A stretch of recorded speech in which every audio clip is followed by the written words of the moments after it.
Welcome back, everyone, to Full Circle Florida. From the state to the nation, let's bring in ABC News Political Director Rick Klein. All right, so Rick, who wants to be Speaker of the House at this point? Will Speaker Johnson be able to keep his job, and will Democrats this time have more of a reason to lend him a helping hand and help him stay in his position? Yeah, those are interrelated questions. If he keeps his job, it will be because Democrats are bailing him out, or at least are seen as likely to bail him out. That might deter the Republicans from trying to oust him.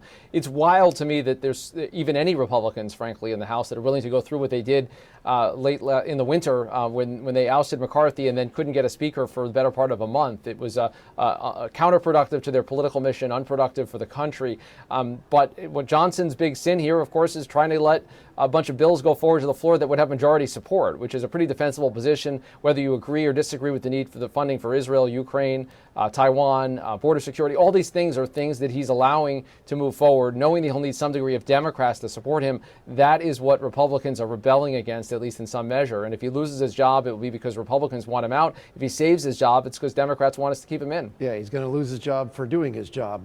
The Trump trials, part one, in New York this week. Will this have any impact on how voters decide 24?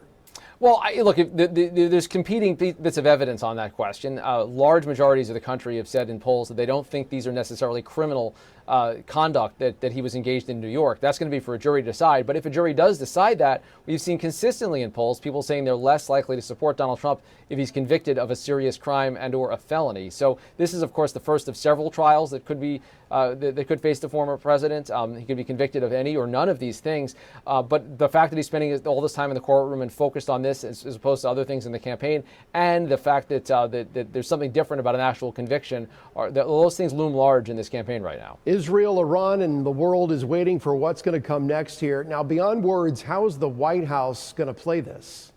Yeah, they were skeptical of the approach that Speaker Johnson outlined of these separate bills, but ultimately they'd be cobbled together. And what Johnson has told them back is like, look, if you want this done, this is the way to do it. There isn't another option. And whether that's true or not, it's the only thing that's now in front of the members of the House.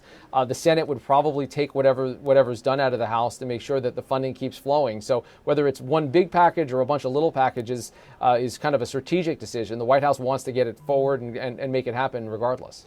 Rick Klein, as always, appreciate your insight, sir. Thank you. Next on Full Circle Florida, the line in the sand between Israel, Iran, and the U.S.